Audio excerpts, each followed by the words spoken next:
500 million एकड़ यानी 20 lakh square kilometre के एरिया पर फैला हुआ 6 देशों से गुजरने वाला 10-10 हजार से भी ज्यादा पौधों और जानवरों की अलग अलग स्पीशीज या फिर प्रजातियां रखने वाला, इंसानों को जिंदा निगलने वाला, दिन को रात में बदलने वाला, ये है अमेज़न रेन फॉरेस्ट के बाद दुनिया का दूसरा सबसे बड़ा और डेंजरस कहलवाया जाने वाला कांगू रेन फॉरेस्ट। इसे कांगू जंगल या फिर कंगोलियन रेन फॉरेस्ट के नाम से भी जाना जाता है। कांगू जंगल का एरिया इतना बड़ा है कि अगर आपको इसके मिडल में खड़ा कर दिया जाए तो इससे बाहर निकलने के लिए तुम्हें कई मंथ्स इवन के कई साल भी लग सकते हैं। और इस खतरनाक सफर में आपका सामना होगा ऐसे ऐसे डेंजरस और खतरनाक जानवरों और अलग अलग स्पीशीज से जिन्हें ना तो आपने पहले कभी देखा होगा और ना ही पहले उनके बारे में कभी सुना होगा। खतरनाक जानवरों के साथ साथ इस जंगल में ऐसे ऐसे पेड़ पौधे भी एग्जिस्ट करते हैं जिनके पास से गुजरने या फिर इनको छूने से ही तुम्हारी एक पल में ही मौत हो जाएगी। अमेज़न रेन फॉरेस्ट के बाद कांगू रेन फॉरेस्ट ही दुनिया का सबसे बड़ा, गहरा और खतरनाक जंगल माना जाता है। पौधे और जानवर तो अपनी जगह, इस जंगल में ऐसी ऐसी चीजें और स्पीशीज एग्जिस्ट करती हैं जो कि दुनिया में किसी और जगह पर मौजूद ही नहीं है और ना ही आपने पहले कभी उनको देखा होगा। जिसने भी इनको देखा है वो आज तक इस गहरे और काले जंगल से बचकर नहीं निकला। कांगू रेन फॉरेस्ट को दुनिया का दूसरा सबसे बड़ा लंग्स भी कहा जाता है, बिकॉज अमेज़न रेन फॉरेस्ट के बाद अगर कहीं से सबसे ज्यादा ऑक्सीजन आती है तो वो है just Congo rain forest. Congo जंगल अर्थ पर मौजूद अपने आप में ही एक अलग दुनिया है जिसे आज तक साइंटिस्ट और रिसर्चर्स ने आधा भी नहीं देखा। इसीलिए टहनियों और पत्तों की इन गहरी और घनी छांव के नीचे क्या कुछ बसता है और क्या कुछ छुपा हुआ है आज तक किसी को भी मालूम नहीं है। बट रुको यार, आज की इस वीडियो में मैं आपको इस कांगू रेन फॉरेस्ट की कुछ ऐसी अनबिलीवेबल मिस्ट्रीज और फैक्ट्स बताने वाला हूँ जिन्हें जानने के बाद आपको भी अपनी आंखों और कानों पर बिलीव नहीं होगा। हेलो दोस्तों, मैं हूँ आपका अपना यार और दोस्त मिस्टर बशीर। तो चलो शुरू करते हैं।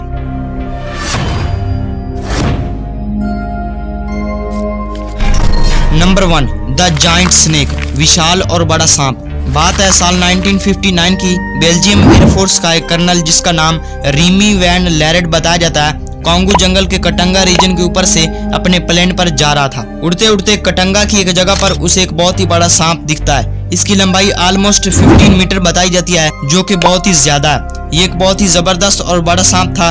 कर्नल के मुताबिक इस सांप का सर यानी हेड ट्रायंगुलर शेप का था और ये बहुत ही ज्यादा लंबा, दुबला, मोटा था। इसीलिए ये उस टाइम से लेकर आज तक कांगू जंगल की बायोडाइवर्सिटी की एक छुपी हुई अनसॉल्व्ड मिस्ट्री बनी पड़ी है। Number 2, Mahamba the legendary reptile. ये एक 15 मीटर लंबा, ताकतवर, जबड़ों और रेंगने वाला जानवर है, इसीलिए इसे रेप्टाइल बोला गया। ये जानवर एक बार लेक लकवाला के करीब एक दंदल में फंस गया था और बहुत ही खौफनाक आवाजों से चिल्ला रहा था। कांगू जंगल में बसने वाले लोगों ने बताया कि ये एक अलग ही टाइप का मूसासुर रेंगने वाला जानवर है जो कि ऐसा दिखता है जैसा कि वो क्रोकोडाइल यानी मगरमच्छ की कोई स्पीशी हो। खैर, इस एनिमल ने भी कांगू रेन फॉरेस्ट को पहले से भी ज्यादा मिस्टीरियस बना दिया था। Number 3, Jba Fofi the giant spider. पुराने जमानों से कांगू के जंगल को विशाल और बहुत बड़ी मकड़ी जबाफूफी का घर बताया जाता है। ये मकड़ी जस्ट कांगू के जंगल में पाई जाती है। इस मकड़ी को दुनिया की सबसे बड़ी मकड़ी होने के साथ साथ दुनिया की सबसे डेंजरस स्पाइडर यानी मकड़ी भी माना जाता है। कहा जाता है कि इसका पेट यानी इसकी बॉडी एक बास्केटबॉल जितनी बड़ी है, जबकि इसकी टांगे 1.5 मीटर तक लंबी होती हैं। ये मकड़ी जाल यानी ट्रैप बनाकर न सिर्फ जानवरों को पकड़ती है बल्कि ये इंसानों को भी खाने के लिए जाल बिछाती है। इस मकड़ी को सबसे पहले एक कपल ने देखा था और इसको देखने के साथ ही कुछ दिनों के बाद वो कपल भी गायब हो गया। ऐसी मकड़ियां पुराने जमानों में पाई जाती थीं और फिर गायब हो गई थी। बट साल 1890 में इसे फिर से कांगू जंगल में देखा जाने लगा। इसको कांगू रेन फॉरेस्ट का सबसे मिस्टीरियस और डेंजरस एनिमल भी माना जाता। Number 4, the mountain gorillas. Virunga mountain range की ट्रेचरस ढलवानों की पहाड़ियों के अंदर रहते हैं बहुत ही खौफनाक और खतरनाक गुरीले। ये गुरीले 200 किलोग्राम से भी ज्यादा वजन के होते हैं और इनकी ऊंचाई 2 मीटर तक होती है। ये एक नई स्पीशी है जो कि बहुत ही कीमती भी हो सकती है, इसलिए जब से इनको देखा गया है उस टाइम से लेकर आज तक भी साइंटिस्ट और रिसर्चर इन गुरीलों की जान के पीछे पड़े हुए हैं। इसलिए इनकी जान को खतरा है, बिकॉज साइंटिस्ट का मानना है कि अगर हम इस स्पीशीज को पकड़ लेते हैं तो हो सकता है हमारी लाइफ पहले से ज्यादा इजी हो जाए। Number 5, a living dinosaur Mokele Mbembe. साल 1909 में कांगू जंगल में एक ऐसे मिस्टीरियस और डेंजरस जानवर को देखा गया था जो कि एक डायनासोर की तरह ही दिखता था।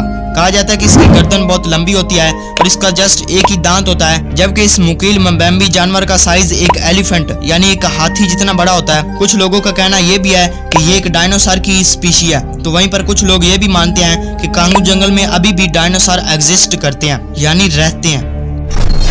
Number 6, cobalt mining. कोबाल्ट जो कि एक बहुत ही क्रूशियल एलिमेंट भी माना जाता है। कोबाल्ट का इस्तेमाल बहुत सारी इलेक्ट्रॉनिक डिवाइसेस के साथ साथ अलग अलग फैक्ट्रीज में भी किया जाता है और ये कोबाल्ट दुनिया में पाए जाने वाली एलिमेंट्स में से एक बहुत ही महंगा एलिमेंट भी माना जाता है। अब कांगू रेन फॉरेस्ट को कोबाल्ट का एक बहुत ही बड़ा प्रोड्यूसर माना जाता है, यानी कांगू जंगल में कोबाल्ट की मिकदार बहुत ज्यादा पाई जाती है। इसलिए लोग इवन के कई सारे देश भी यहाँ से कोबाल्ट माइनिंग करके कोबाल्ट को निकालते हैं और फिर आगे सेल करते हैं। कोबाल्ट माइनिंग के लिए यहाँ पर मजदूरों को लाया जाता है जो कि दिन रात अपनी जान खतरे में डालकर यहाँ पर माइनिंग करते हैं। बस यही नहीं बल्कि कांगू के इस मिस्टीरियस जंगल में दूर दूर के देशों से मासूम बच्चों को गुलाम बनाकर यहाँ पर लाया जाता है और उनसे जबरदस्ती माइनिंग करवाई जाती है, काम करवाया जाता है और इस प्रोसेस को कहा जाता है child labour. Number 7, Dinga neck यानी डिंगा गर्दन। साल 1907 में एक British explorer John Alfred Jordan Congo जंगल में शिकार के लिए आए थे। शिकार करते करते अचानक से उनके सामने एक ऐसा क्रिएचर, ऐसी अजीब मखलूक आई जो कि टस्क, स्नॉट, आर्माडिलो का बख्तरबंद खोल थी और इसकी बॉडी पर लियोपर्ड यानी चीते के जैसे ही निशान थे और ये दिखने में बहुत ही खूंखार और खतरनाक दिखता था। Number 8, Kongamato the flying dinosaur. Kongamato उड़ने वाला डायनासोर सदियों से कांगू और जिम्बिया जैसे देशों में बहुत ही पॉपुलर रहा है। ये एक रेंगने वाला परिंदा होता है। इसके बड़े बड़े पर होते हैं जो कि चमड़े से बने हुए होते हैं। इसके दांत बहुत ही तेज, शार्प, नुकीले, जबकि इसकी चूंच बहुत ही लंबी होती है। और ये परिंदा जस्ट मछुआरों यानी मछलियां पकड़ने वाले इंसान जो कि कांगू रिवर में मछलियां पकड़ने के लिए आते हैं उन पर ही अटैक करता है और ये एक झटके में ही इंसान को खत्म कर देता है। इसीलिए इसे भी कांगू रेन फॉरेस्ट का एक बहुत ही मिस्टीरियस और डेंजरस परिंदा भी माना जाता है।